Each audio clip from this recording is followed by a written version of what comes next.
नमस्कार। हम वापस आते हैं हमारे भगवती चरण जी बोहरा की कहानी पे। जो उनका जीवन परिचय मैं आपको बताना चाहता हूँ। आगे आगे बढ़ते हैं। उनकी जो शिक्षा है वो लाहौर में हुई थी। लाहौर कॉलेज में जो कि लाला जी ने खोला था उस टाइम। लाला जी वहाँ पढ़ा भी रहे थे। तो उस टाइम उनकी मुलाकात भगत सिंह जी, सुखदेव जी जो थे, यहाँ से उनके अंग्रेजी क्रांतिकारी, उनके जो क्रांतिकारी विचार थे वो भगत भगत सिंह जी के साथ रह के ही वो क्रांतिकारी बने थे। उनके विचार आ गए थे उनके अंदर कि नहीं, मैं भी भगत सिंह जी जैसा क्रांतिकारी बनना चाहता हूँ। तो फिर उनके जीवन का आगे आगे उनके प्रचार हुआ जीवन का। जाहिर है कि देश की गुलामी में स्थित उन्हें उन्हें जो देश की गुलामी थी वो अंदर से उनको खाए जा रही थी। मतलब कि एक अजीब सा लग रहा था कि मेरा देश गुलाम है। वो नर्वस से महसूस करते थे। तो लेकिन जब भी वो भगत सिंह जी से मिलते थे तो उनके अंदर एक जोश पैदा हो जाता था, क्योंकि हमारे भगत सिंह जी थे ही ऐसे। हर किसी को अपना मोह देते थे। अपने जी नाम प्रचार निष्ठुर वहाँ भी सालता से देश में लोग बर्बाद हो रहा था। इसलिए उनके गुलामी का क्रोधित भी करती थी। जाहिर है क्रांतिकारी कार्य में आरंभ ही इन्हें विचारों से होता था। भगवती भगवती जी ने उच्च शिक्षा प्राप्त की थी। फिर उनमें लेखन की विद्वता, उनको लिखने का भी शौक था। उनकी शिक्षा भी उच्च स्तर से प्राप्त की थी उन्होंने। और वे चिंतन करने के कारण उच्च कोटि के विचारक भी बन गए थे। और वो हर चीज को सोच समझ के बोलते थे, सोच समझ के किसी चीज को लिखते थे। वो विवाह होने के विवाह होने के बाद भी क्रांति कार्य में लगे रहे। वो बम बनाते थे। वो सबसे मेन क्वालिटी उनके अंदर थी, वो बम बनाने की थी। भगवती जब भगत सिंह जी ने असेंबली में बम फेंका था तो वो भी बम भगवती जी ने बनाया था। उनको बम बनाने की बहुत अच्छी कला आती थी। वो बम बनाने के निडरता थे, लाते थे, जाते वह उनके लक्ष्य पर फेंकने हेतु हेतु भी तत्पर रहते थे। वो बम भी बनाते थे और कहीं पे फेंकना भी होता है तो खुद जाके फेंकते थे। खुद उनका परीक्षण करते थे कि नहीं, किसी और को नहीं भेजते थे। कल को कहीं नुकसान हो जाए तो वो चाहते थे जो भी नुकसान हो वो मेरा ही हो, किसी और का ना हो। जैसे हमारे भगवती चरण जी, उनके बारे में और भी पढ़ते हैं। उनके लक्षण कहेंगे तो इन कामों में हर पल पकड़े जाने का, कड़ी सजा पाने का आदेश तो था ही। जब अब तब अव्यवस्था गैर जिम्मेदार लोग इस खतरे के बिना डरे उठाते थे, किंतु एक बच्चे की मां होकर भी उनकी पत्नी दुर्गावती वह उस खतरे को उठाती थी। मजे की बात यह है कि उनकी जो पत्नी थी दुर्गावती जी बोहरा थी, जो वो भी ये बम फेंकने का काम भी करती थी। ये ऐसे तो अगर अविवाहित हो या गैर जिम्मेदार हो या कुछ भी जिम्मेदारी ना हो, घर वालों से फ्री हुआ हो बंदा हो, वो तो इस बम को करे तो समझ में। लेकिन एक एक बच्चे की माँ होने के बावजूद भी भगवती चरण जी बोहरा और दुर्गा भाभी ने जो कार्य किया है वो एकदम उनको कोटि कोटि नमन है, कोटि कोटि प्रणाम है उनके चरणों में कि वो ऐसे कार्य करते थे। और बिना किसी की सोच के वो यही सोचते थे कि ये मैं हमारा बेटा नहीं है, ये भारत माँ का बेटा है और हम भी भारत माँ के बेटे हैं। अगर हम शहीद हो गए तो इसको पालने के लिए हमारे और भी क्रांतिकारी हैं। भारत माता खुद बैठी है, सभी को पालती है तो इसे भी पाल लेगी। तो वो इस डर को उन्होंने निकाल दिया था। उनके अंदर मरने का कोई डर नहीं था। इसलिए वो निष्फिक्र होके वो वहां बम का परीक्षण करने के लिए जाते थे। साधारण तौर पर क्रांतिकारी की पत्नी चाहती थी कि उनके पति खतरे के कार्यों से त्याग दे, किंतु उनकी पत्नी ने तो उनके खतरे में उठाने का ही आग्रह किया और स्वयं ने भी उनका साथ दिया।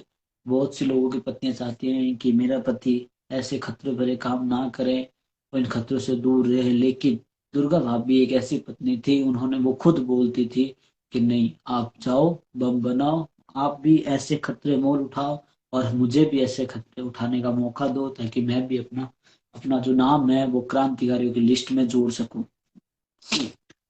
कॉलेज के अध्ययन करते हुए राष्ट्रभक्ति ये प्रेरित होकर भगत सिंह जी भगवती चरण जी के समेत ने संयुक्त रूप से एक नौजवान भारत सभा बनाई थी। उन्होंने जब वो कॉलेज की पढ़ाई कर रहे थे उसी टाइम उन्होंने नौजवान भारत सभा का निर्माण किया था। यह कोई गुप्त संगठन नहीं था, इसके तमाम काम खुलेआम होते थे। इसके विपरीत हिंदुस्तान प्रजातंत्र क्रांतिकारियों का गुप्त संगठन था। लाहौर में साइमन कमीशन के विरोध में की गई योजना नौजवान भारत सभा द्वारा की गई थी। उस प्रदर्शन का नेतृत्व पंजाब केसरी लाला लाजपत राय द्वारा किया गया था और वह पुलिस द्वारा फिर लाठीचार्ज से बुरी तरह जख्मी हो गए। इन घातक चोटों के परिणाम स्वरूप उनकी मृत्यु हो गई थी।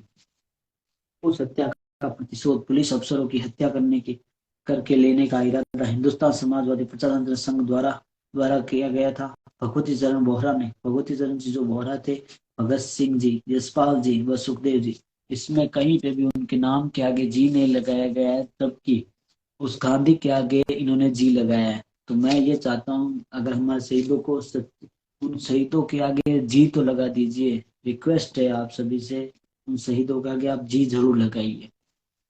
जो भगत सिंह जी, यशपाल जी व सुखदेव जी ने इन दोनों दलों के सदस्य थे। नौजवान भारत सभा का संविधान भगवती चरण जी बोहरा बोहरा ही द्वारा ही तैयार किया गया था। जो नौजवान भारत सभा का संविधान था, क्या क्या करना है, क्या नहीं करना है, क्या चीज होनी चाहिए, क्या चीज नहीं होनी चाहिए, ये सारे संविधान भगवती जी ने तैयार किया था। भगवती चरण जी जो बोहरा थे, उनके द्वारा ही संविधान लिखा गया था ये वाला। विधानसभा में जो असेंबली बम में फेंका गया था, पुलिस के उपाध्यक्ष जेपी सॉन्डर्स को गोली मारने के विरुद्ध शिवराम जी राजगुरु, भगत सिंह जी, चंद्रशेखर आजाद जी और जय गोपाल जी थे। जो जेपी सॉन्डर्स की जो हत्या की गई थी गोली मारकर, तो उसमें भगत सिंह जी थे, सुखदेव जी थे, आजाद जी थे और जय गोपाल जी थे। लेकिन उसका प्रबंध सुखदेव जी ने किया था, और भगत सिंह जी तथा राजगुरु जी को छद्म वेश में दुर्गा भाभी ने जब मतलब कि जब लाहौर से बाहर जाना था, जेपी सॉन्डर्स की हत्या की गई थी, तो भगत सिंह जी और सुखदेव जी, आजाद जी को यहाँ से बाहर निकालने के लिए दुर्गा भाभी जी ने वेश चेंज किया, और भगत सिंह जी ने इस वेश में आए थे। भगत सिंह जी अपनी दाढ़ी कटवा ली थी, अपना केस कटवा लिया गया था, टोपी चेंज करके एकदम अंग्रेज अफसर की तरह वहां से निकले, लाहौर छोड़े। अंग्रेजों की आंखों में मिट्टी झोंक के वहां से निकले थे। और उस कार्य को करने में इनकी मदद हमारी दुर्गा भाभी जी ने की थी, जो कि भगवती चरण जी बोहरा जी की पत्नी थी। 3 वर्षीय पुत्र सचिंद्र और भगत सिंह जी के वो साथ लेकर कोलकाता पहुंची, तब भगवती चरण जी कोलकाता में ही थे। इस कारण कठिन कार्य के विभिन्न कामों में खुश होकर उन्होंने कहा था, मैं तो तुम्हें ठेठ देहातिनी स्थित स्त्री समझता था, किंतु आज तुमने खुद को क्रांतिकारिणी साबित करके यह दिखा दिया कि तुम सही अर्थों में मेरी पत्नी हो। पत्नी के पति के लिए की विलक्षण प्रशंसा ही थी। सॉन्डर्स के कत्ल के पश्चात भगत सिंह जी और बटुकेश्वर दत्त जी को केंद्रीय विधानसभा में बम फेंकने का दायित्व सौंपा गया। जब जेपी सॉन्डर्स की हत्या करके वो कोलकाता आ गए थे, तो कोलकाता में भगवती चरण जी जो थे वो पहले से ही वहां मौजूद थे, और दुर्गा भाभी भी वहां कोलकाता में आ गई थी। उसके बाद जो इनकी नौजवान भारत सभा है, उसमें असेंबली में बम फेंकने का प्रावधान रखा गया था, जो कार्य भगत सिंह जी और बटुकेश्वर दत्त जी को सौंपा गया कि आप लोग जाओगे और असेंबली में बम फेंकोगे। केंद्रीय विधानसभा में बम फेंकने का दायित्व सौंपा गया। उस समय भगवती चरण जी दल के अध्यक्ष चंद्रशेखर आजाद जी के भी अभिन्न मित्र बन गए थे। आजाद जी भगवती चरण जी को बहुत मानते थे। विधानसभा में भगत सिंह जी के बम फेंकने के जानबूझकर गिरफ्तार होने के न्यायालय में ब्रिटिश हुकूमत की क्रूरता को पोल खोलने की नीति बेहद कामयाब रही। कई अंग्रेज अधिकारियों की हत्या से भी वह असर पैदा नहीं होता जितना इस निराले बम विस्फोट से हुआ, जिसमें कोई मरा भी नहीं, लेकिन राष्ट्र प्रेम अद्भुत लहर इस धमाके ने पैदा कर दी थी। उन्होंने जब असेंबली में बम फेंका था, उसमें वो पहले उन्होंने बता दिया था कि हम बम फेंकेंगे लेकिन सिर्फ धमाका होगा, किसी की भी जान को कोई खतरा नहीं होगा। ऐसा कार्य भगत सिंह जी ने खुद बोला था कि मैं ऐसा करूंगा कि खाली जगह में एक तो बम फेंका था, और सिर्फ धुएं वाला बम था, कोई विस्फोटक सामग्री उसमें हासिल ही नहीं की गई थी पहले से। लेकिन फिर भी अंग्रेजों ने बोला था कि वहां पे आग वाला बम फेंका था जिसमें बहुत नुकसान हुआ, लेकिन कुछ नुकसान नहीं हुआ, धुआं निकला था, सिर्फ धुएं वाला बम था। और फिर भी वहां पे भगत सिंह जी और बटुकेश्वर दत्त जी ने अपनी गिरफ्तारी दी थी। गिरफ्तारी देने से एक अलग लहर चल गई थी। इतना तो अंग्रेजों को मारने से एक लहर नहीं चलती, जितना भगत सिंह जी ने बम फेंक के और अपनी गिरफ्तारी देके देश में अलग ही लहर चला दी थी। उन्होंने क्रांतिकारियों को स्वीकार नहीं था कि अंग्रेजों ने किसी भी प्रकार की कोई बातचीत आजादी के लिए की जाए। यह दौर सन 1931 का था, जब वायसराय था ना, जिन्होंने वायसराय इंडमैन और गांधी के बारे में ये देख लो यहाँ पे। बाकी कोई क्रांतिकारी को आगे जी नहीं लगाया है। ये कहाँ गया, देख सकते हो।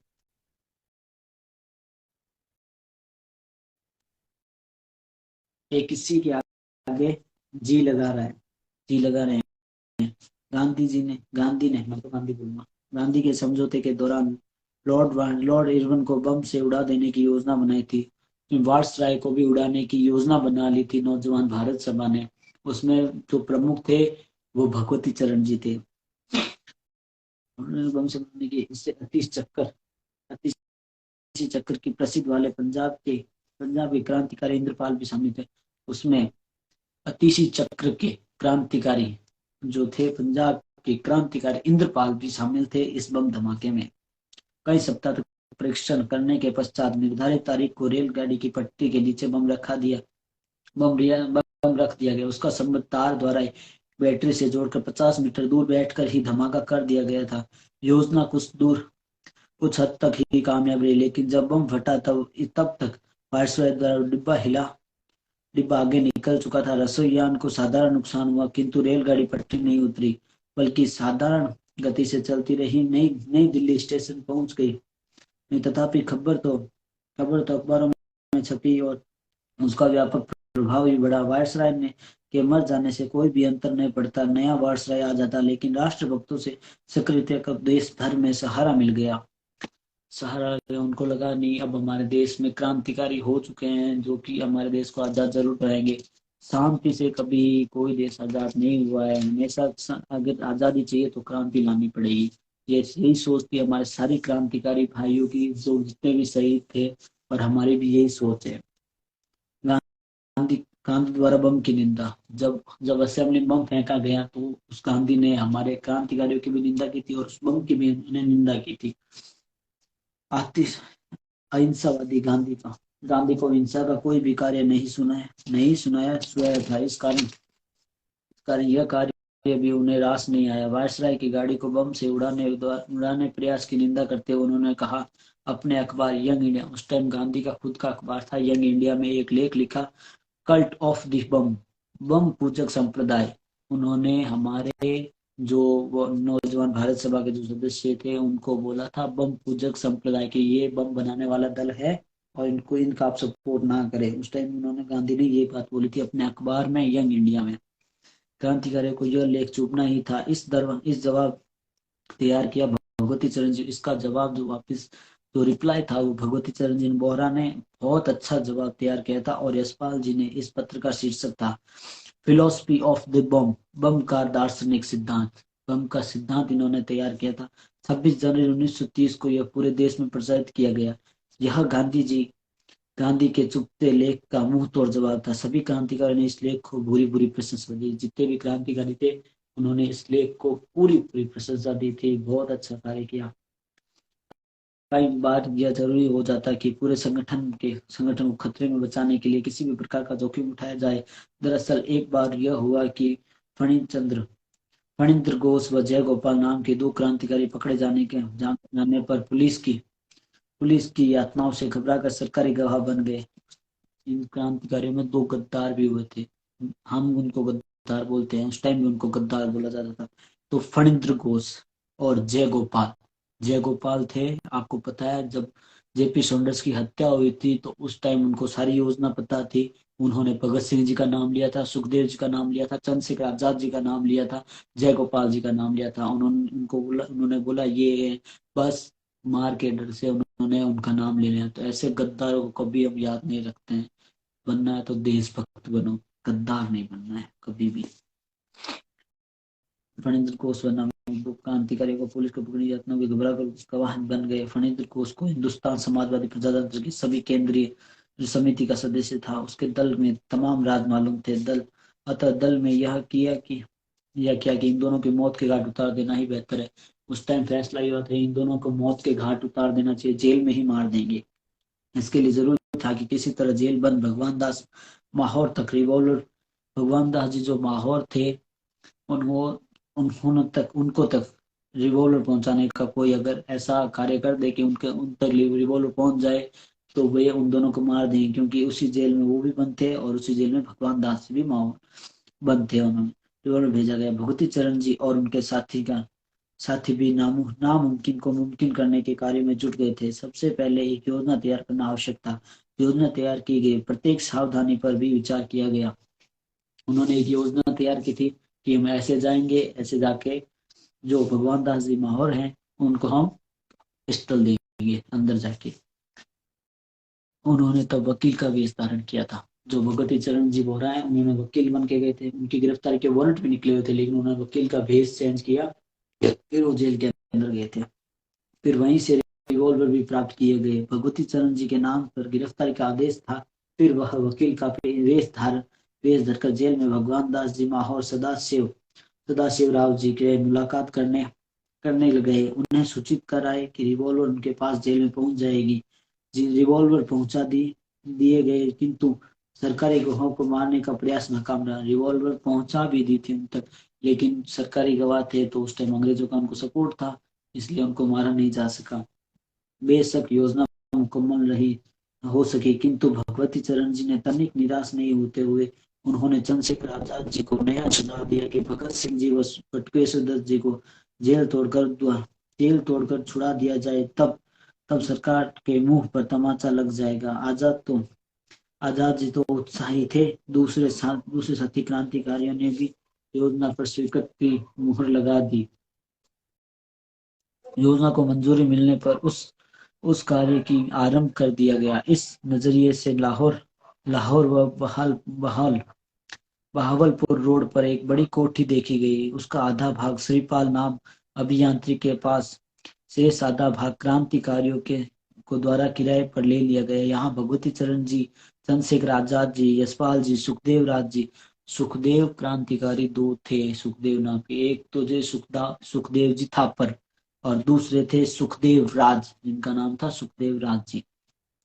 विश्वनाथ जी, धनवंतरी जी, छेल बिहारी जी रहने लगे। सुशीला दीदी और दुर्गा भाभी जी भी आकर रहने लगी, जिसमें वो एक परिवार की तरह लगने लग जाए, इसलिए सभी को वहां रखा गया था। रिहायशी महसूस हो। इस कोठी में बम और बम बनाने का सामान लाकर रखा गया, क्योंकि इस मुहिम में बमों का व्यापक स्तर पर भी प्रयोग होना है। एक पुरानी कार भी खरीदी गई थी, जिसमें कोठी में रहने वाले व्यक्तियों पर कोई शक ना किया जाए। जब बम परीक्षण का वो दिन आया था, कोठी में रहते हुए क्रांतिकारियों ने कुछ बम बनाने की सफलता प्राप्त करनी थी, लेकिन उनका परीक्षण होना ही था कि वे सही तरीके से काम करेंगे या नहीं। 28 मई 1930 का दिन था। दोपहर 11 बजे भगवती चरण जी, सुखदेव राज जी व विश्वनाथ जी स्वयं निर्मित बम की परीक्षण करने के लिए साइकिलों द्वारा रावी नदी की तरह विश्वविद्यालय के बोट क्लब से नाव हासिल की और अपने थैले संभाल कर नाव में सवार हो गए। पर्याप्त दूरी पर जाकर उन्होंने नाव किनारे लगाकर वहीं बांधी व थैले में लेकर जंगल की तरफ बढ़ गए। थैले में एक बड़ा तरबूज था, वह उन्होंने नाव में ही रहने दिया। संतरे व बम वाले थैले से लेकर जंगल में दाखिल हुए। उचित स्थान देखकर उन्होंने बम का परीक्षण करने का निर्णय किया। एक गहरा खड्डा सोचा था कि उन्होंने बम विस्फोट करने के धमाके की आवाज ज्यादा दूरी तक ना जाए। उन्होंने एक गहरा खड्डा ढूंढा कि अगर हम बम का परीक्षण करें तो किसी को पता भी ना चले और बम का परीक्षण भी हो जाए। तो उन्होंने गहरा खड्डा देखा ताकि आवाज बाहर तक ना जाए और बम का परीक्षण हो जाए। बम का पिन एक्चुअली ढीला था।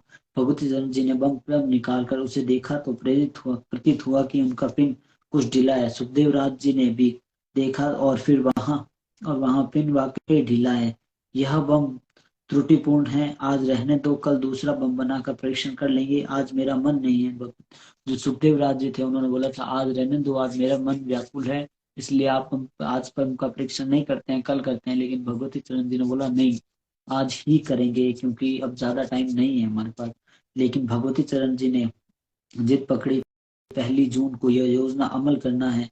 आज 28 मई है, हमारे पास ज्यादा वक्त नहीं बचा, परीक्षण आज ही करना होगा। दोनों साथियों ने मुख्य सहमति प्रदान कर दी। उनके पश्चात भगवती चरण जी स्वयं बम लेकर जाने लगे तो साथियों ने कहा परीक्षण परीक्षण उनके द्वारा ही कर लिया जाए। लेकिन भगवती जी ने कहा परवाह मत करो, मुझे कुछ नहीं होगा, यदि कुछ हो भी जाए तो कोई चिंता नहीं, किंतु तुमसे किसी को कुछ हो गया तो मैं शर्मिंदगी से ही मर जाऊंगा। उन्होंने बोला अगर मैं मर गया तो कोई दिक्कत नहीं, अगर तुम लोग मेरी वजह से तुम लोगों की जान चली गई तो मैं शर्मिंदगी से ही मर जाऊंगा।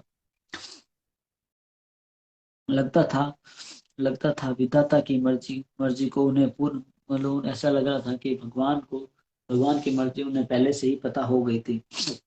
यह कहते हुए वह तकरीबन जबरदस्ती ही बम लेकर एक टीले की आड़ में जा पहुंचे। पिन खींचने से पूर्व ही उन्होंने बम को हाथ में लेकर ऊपर किया और फेंकने का उपक्रम किया ही था कि बम जोर से धमाके के साथ फट गया। उन्हों दोनों साथियों ने दूर होने के कारण मन में यही समझा कि बम परीक्षण कामयाब हो गया।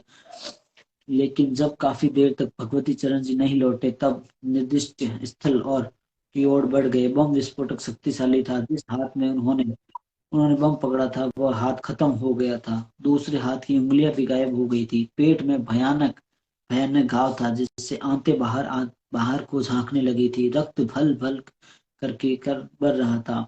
उनकी हालत बहुत बहुत खराब हो रखी थी। ये पूरा हाथ उनका, जिस हाथ से उन्होंने ऊपर किया था बम फेंकने के लिए, ये हाथ पूरा का पूरा खराब हो चुका था। इस हाथ की उंगलियां चली गई थी। पेट में बहुत बड़ा घाव हो रखा था जिससे आंखें बाहर आ रखी थी। उन्होंने नजारा देखकर दोनों साथी हैरान रह गए। वह जाने किस प्रकार बम का एक अंश सुखदेव के पास में चुभ गया जिससे खून खून सिरने लगा। बनियान और कमीज फटकर यथासंभव पट्टी की बांधी। भगवती चरण जी को वहां से हटा पाना मुमकिन नहीं था। वेदपान को वहीं छोड़कर जो सुखदेव राज जी किसी प्रकार कोठी कोठी तक पहुंचे और साथियों को उस खौफनाक हादसे की जानकारी दी। अपने जो साथी थे उनको उस खौफनाक मंजर की जानकारी दी थी। उस समय उनका निधन हो चुका था। जब सुखदेव राज जी उनको छोड़ के गए थे अपनी कोठी में जानकारी देने के लिए, उस टाइम उनका निधन हो चुका था। उधर यशपाल यशपाल जी और छैल बिहारी एक टैक्सी द्वारा घटना स्थल पर पहुंचे, किंतु कुछ किया नहीं जा सकता था। भगवती चरण जी का निधन हो चुका था। उनकी लाश को पत्थरों के साथ चादर में बांधकर नदी के प्रवाहित कर दिया गया। उनको जो रावी नदी थी वहां से निकल रही थी। उनकी जो लाश थी, उनका जो शरीर था, उसको चादर में लपेट कर पत्थरों से बांधकर रावी नदी में ही बहा दिया गया था। आग जलाने पर पुलिस को आने का भय था। कई राज थे जिन्हें पुलिस से बचा कर रखना बेहद जरूरी था। पत्नी का दुर्गा भाभी ने इस प्रकार अपने जीवन साथी को ही खो दिया था। उनकी वेदना को समझा जा सकता था। भगवती चरण जी के निधन पर उनका प्रत्येक साथी दुखी था, लेकिन उस समय भी उनके जेहन में भगवती चरण जी की हिदायत कौंध रही थी कि मैं न रहूं तो अपनी भाभी को क्रांतिकारी पार्टी में ही रखना। उनकी इच्छा थी अगर मैं कल को मैं शहीद हो जाऊं तो अपनी भाभी को दल में रखना। ऐसा नहीं हो तुम दया करके उनको दल से बाहर कर दो, दल से कभी उनको बाहर मत करना। यदि स्मृति का आजाद जी ने भरा एक, उन्होंने आजाद जी जो थे उनको रोना आ रहा था, अपने भरे हुए गल से भाभी जी को कहा, अब अब अब से आप हमारी माँ बहन व भाभी हैं। आपसे इस देश के लिए अपने जीवन का अनमोल रत्न न्यौछावर कर दिया गया। यह देश आपकी कुर्बानी को कभी कभी नहीं भूलेगा। दुर्गा भाभी थे, बहुत दिल बड़ा था उनका। उन्होंने अपने हीरे को न्यौछावर कर दिया था देश के लिए। वो बोलती थी अगर इसमें मेरा बेटा भी अगर चला जाए तो मैं उसको भी शहीद कर दूंगी। अगर मैं खुद भी शहीद हो गई तो भी मुझे कोई गम नहीं थी। ऐसे थे हमारे दुर्गा भाभी जी। और भगवती चरण जी बोहरा थे, आप याद कीजिए, हम भी याद करते हैं उनको। उनका जो देहांत है 28 मई 1930 को 1928 को हुआ था। और मैं बता दूं, इनका जिंदाबाद। आप याद कीजिए शहीदों को। बहुत से लोग बहुत से लोग शहीद हुए हैं। बहुत से लोग भाइयों, बहुत से लोग, मतलब कि अगर हम रोज एक शहीद पढ़ेंगे ना तो कम से कम हमें 1 साल तो लगेगा ही लगेगा। 1 साल लगेगा। 3,74,000 शहीद हुए हैं भाई साहब। प्रत्येक अगर एक दिन शहीदों को पढ़ लिया तो भी हमें बहुत टाइम लगेगा। और उनकी कुर्बानियां क्या क्या हैं वो भी पढ़िए। उनका जन्म दिवस मनाइए, शहीद दिवस मनाइए। धन्यवाद। इनकलाब जिंदाबाद। कल से इसी टाइम पे पहुंचूंगा मैं भी, आप भी आ जाना। धन्यवाद। इनकलाब जिंदाबाद।